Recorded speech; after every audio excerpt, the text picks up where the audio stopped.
All right, so the second big idea of period one are the networks of exchange. Now, it's really important that you understand the two big ideas of period one. The first idea is the global tapestry. We have watched that review video. That video, or the global tapestry, is this is a snapshot of all the different world regions and their political systems and their cultural identities and their belief systems. That's what the global tapestry is. Networks of exchange are going to talk about the different interactions. It's going to talk about economic interactions. It's going to talk about the spread of culture and religions. It's going to talk about the spread of diseases and technologies. And we're really interested in this class in the interregional exchanges. We talked about all the different world regions in the last video. Now it's how do those different world regions interact with one another? What's going from one world region to another? And this is incredibly important to us as we go through the material of this class. Now, there are two big land-based trade routes that we're going to look at, and by far the most important is the Silk Road. The Silk Road is on this map in red, and Silk Road exchange has expanded from the previous time period because of new commercial practices. So the Silk Road was not created during this time period, 1200 to 1450. What this first statement means is the Silk Road was around before this, but it will expand. There will be more trade on it because of different commercial practices developed in different parts of these regions.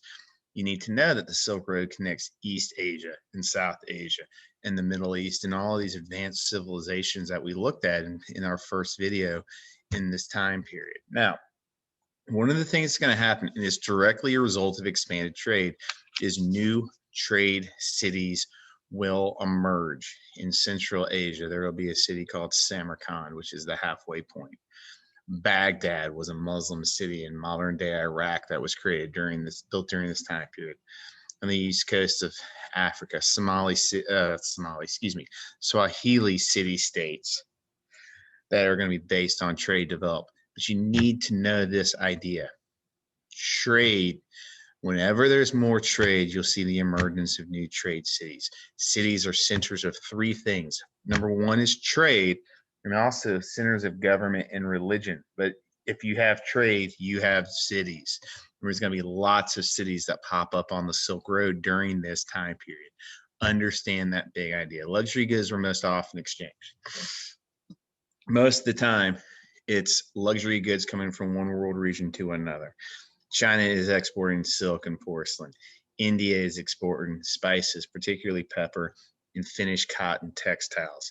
The Middle East is exporting a variety of different goods, among those precious metals. These luxury good exchanges are the main things that are being exchanged, because if you're going to take a voyage on a land-based trade route, thousands of miles to trade, you're going to have to it's going to have to pay off at the end. There's going to be all sorts of innovations that develop to help Silk Road trade, such as the caravansary system that we talked about.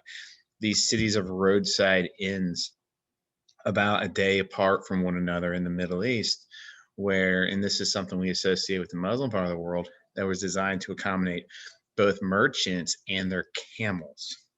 You'll also see better forms of banking and credit facilitate increased trade, and also better systems of monetization. So in the Muslim world, banking and checking was created to help facilitate trade. In China, paper money was invented, which is a better system of monetization. All of this will spread on the Silk Road in this time period to help facilitate more trade. Increased demand for luxury goods leads to increased production of all types of textiles: cotton textiles out of India, silk textiles out of China, woolen textiles out of the Middle East, porcelain and iron in these regions. So this is the economic exchanges of the Silk Road. Now, this is an interesting thing. The Mongol Empire you might ask, why is the Mongol Empire here and why is it not in the global tapestry? It's a great point. And I think this question, and it's a really important point that I want to make and that needs to be made. The people who put this class together did not put this class together arbitrarily. There's a reason that they started this class in 1200 as opposed to 1100 or 1000 or even 1 AD. And the reason for that is they wanted you to see what the world was like and before the Mongols, and they want you to see what happens after it. They want you to see what the world was like before the Mongol Empire is created and spread, because the Mongols change a lot. And the biggest thing that happens out of the result of the creation of Mongol empires is their impact on interactions. If you'll remember, they're going to be the first ones to conquer the entire Silk Road, which means eventually they realize they can make a lot of money off of taxing merchants. So they're going to promote trade. The Mongol period, if you go back to our Mongol lessons, is the high point of Silk Road interactions in all of their ways. And this is the before and after. The Mongol Empire are part of networks of exchange because they promote exchanges so much. The Mongols built the largest empire of all time, land-based empire of all time. Eventually, this one major land-based empire breaks up into 4 smaller khanates. You had the Ilkhanate in the Middle East. You had the Golden Horde in Russia. You had the Chagati in Central Asia, and the Yuan, which is going to conquer the eastern portion, most importantly, China. So you had the Mongol Empire, then it breaks up. But in both the Mongol Empire and during the period of the Mongol Khanates, the Mongols are going to include conquering people into their economic systems, their trade systems, and as bureaucrats in their political system. The Mongols did not have advanced economic systems, trade systems, or political systems. So they're going to utilize existing systems and the talents of different groups of people they've conquered to help promote trade and help facilitate ruling their empires. Most bureaucrats in the Mongol Empire were not Mongol. They were a group of conquered people, Persian Muslims, Russians, Chinese Confucianists. Now, they are the high point of Silk Road exchanges. In addition to increased trade, there's a significant transfer of ideas. Religion spreads all over. Remember, the Mongols, as a general rule of thumb, are not diffusers. They're assimilators. They take on new technology, religions. Many Muslims will convert to Islam. Culture and technology take place. Lots of technology spreads in the Mongol Empire as the Mongols see something that's useful in one part of their empire and bring it to other parts. For example, paper money from China, banking systems from the Middle East, gunpowder, the spread of paper itself. These are all things that are going to be facilitated and lead to more trade and more interactions under the Mongol period. Indian Ocean is the most important of the sea-based exchanges. East Africa, North Africa, the Middle East, South and Southeast Asia, and China are all involved in Indian Ocean exchanges. Why are these exchanges able to take place? Because of increased technologies in transportation. Better ships are created, like the Dhow, like the Chinese Yonk, using lateen sails. And just like on the land-based trade routes, where more trade results in increased creation of new cities, you're going to see new cities emerge on these trade routes, like the Swahili city-states in East Africa. You are going to see a growth in interregional trade and luxury goods, but also because you're putting stuff on ships, you have the capacity to sail goods in bulk. China is going to export silk. India is going to export cotton, textiles, and pepper. East Africa, you're going to see a slave trade develop in East Africa in this time period that we spent a lot of time talking about earlier in this year. They're going to export gold. They're going to export ivory. So these exchanges are based on luxury good exchanges. But the nice thing about sea is because you have bigger ships, You can put more cargo in them, and you can put heavier cargo in. One of the exports of Africa is going to be lumber. You can't have lumber as an exchange on a land-based trade route because you can't put lumber on the back of a camel, but you can put it in the bow of a ship. New navigational technologies like the compass and the astrolabe are going to help make Indian Ocean trade more practical. Powerful new states are going to emerge that are going to try to have a role in controlling these trades. We talked about Shriva Jaya, which would be right here. That is a new state that emerged on Indian Ocean exchanges. Swahili city-states here attempting to control trade in East Africa. So new states emerge as a result of these exchanges. You'll see diasporic communities spread. Remember, a really good rule of thumb is anywhere you see trade, you're going to see it's either going to be in the Muslim world or there's going to be a Muslim diasporic community there trading. You'll see Muslim diasporic communities in East Africa, in China, on coastal areas, in South Asia, and they're introducing new culture to these places. In some instances, the introduction of this culture is going to lead to the conversion of natives like in East Africa, which will ultimately take on a syncretic form of Islam as their belief system. Major transfers of technology, culture, and religion occur. We already talked about the technologies that some of the technologies, Tao, Latines, compass spreading. Culture, Islam spreads. To a lesser extent, Buddhism and Christianity will spread. Language spreads. Remember, anywhere that you see trade, almost the universal second language of trade routes is Arabic because of how involved Muslims are going to be. So you're going to see Arabic, for example, spread over both the land and the sea-based trade routes. That's an example of culture spreading. And like we said, religion, Buddhism, Islam being the biggest one, some spread of Christianity. And this is also facilitated by the voyages of Zheng He, that Chinese explorer who explores all over the Indian Ocean during this time period for the Ming Dynasty. The other thing you need to know about Indian Ocean exchanges, the only way it's possible is through environmental knowledge. You had to know the concept of the monsoon wind pattern and how the monsoon winds worked. Because they had this environmental knowledge, they were able to trade. You had to have this knowledge to trade by sea. And this is an important component of Indian Ocean trade, that seasonal wind pattern that all these regions knew. Trans-Saharan trade is our third big network of exchange. This is a land-based trade route that's going to connect North Africa through the Sahara Desert with West Africa. You must really have something important if someone wants to go through a desert to get to you. Remember, West Africa was famous for their exporting gold. Growth in interregional trade was encouraged by innovations in existing transportation technologies. All these trade routes are possible because of growth in transportation technologies. In the Middle East, in the Indian Ocean, it was sea-based things.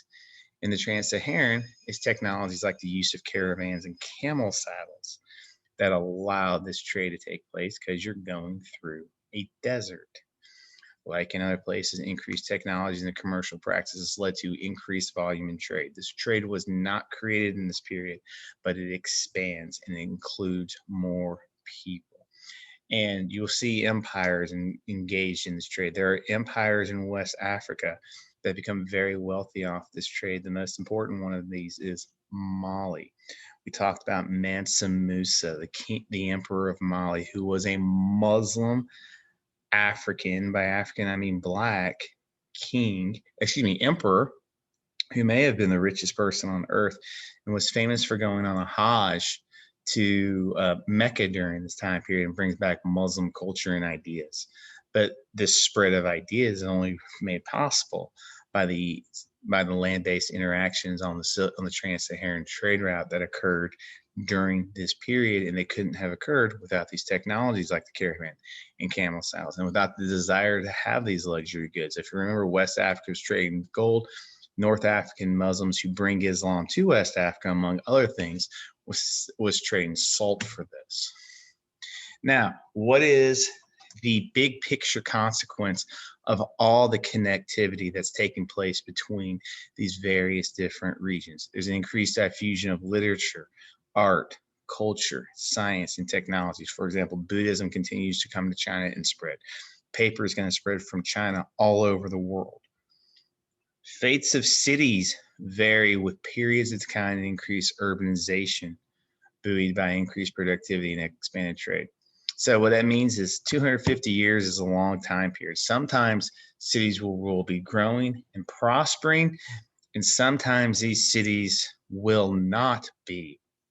Examples of things that cause urban decline: invasions. Remember when the Mongols were building their empire, they did not like cities because cities gave them the most difficult time to conquer because of their walls, and the Mongols were fundamentally cavalry. So they destroy many cities that fight back against them. The other thing that will cause decline in cities will be the failure if something happens as far as farmlands. Remember, cities are reliant upon the farmlands around them to produce food to feed them. So if anything ever happened to food production, so say a flood in China, that would really negatively affect cities. Things that cause growth of cities is always expanded trade. Whenever there's trade, there's increased productivity, and cities are going to flourish in times like that. So, for example, after the invasion stops by the Mongols and they start to promote trade, the cities that were able to survive the conquest are going to flourish and become centers of art and architecture and new technologies and literature as a byproduct of being there for increased trade. You're going to have travelers like Ibn Battuta, a famous Muslim traveler who travels all over the Muslim world, and Marco Polo, a Western European from China from Italy, who went to China as a merchant and then eventually worked for the Yuan dynasty under an emperor named Kublai Khan as a bureaucrat. So you had a white European bureaucrat working in China for over 20 years, and these travelers will write about their voyages and increase awareness of the worlds around them. These are all byproducts of this increased connectivity that's taking place in these different world regions during this time. Then finally, there's environmental consequences. New crops are going to spread. Anytime we talk about new crops spreading in any time period that we look at, that is a change in environment. So you're going to have bananas come to Africa, and that's going to revolutionize food production.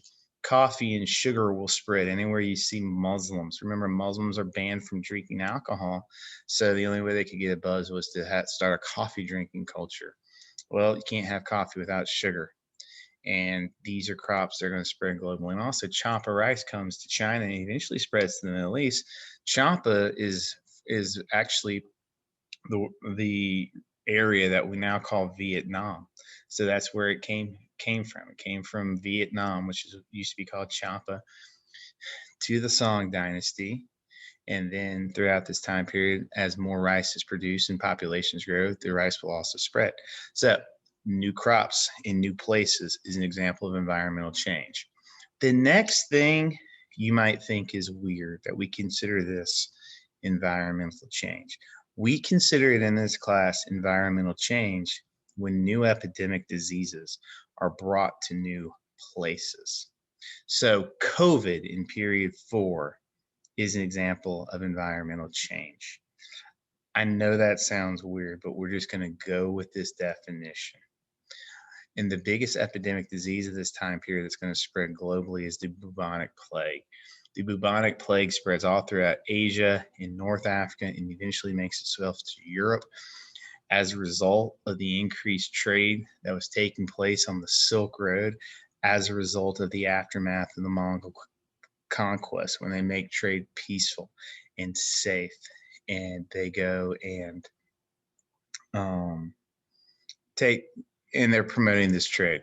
Well, you have more merchants traveling, which made this the perfect vector for new diseases to spread, and the bubonic plague being the biggest one, and it will kill tens of millions of people as a result of it. So not all the consequences of these new interregional interactions are good, and that's the big lesson as far as that's concerned.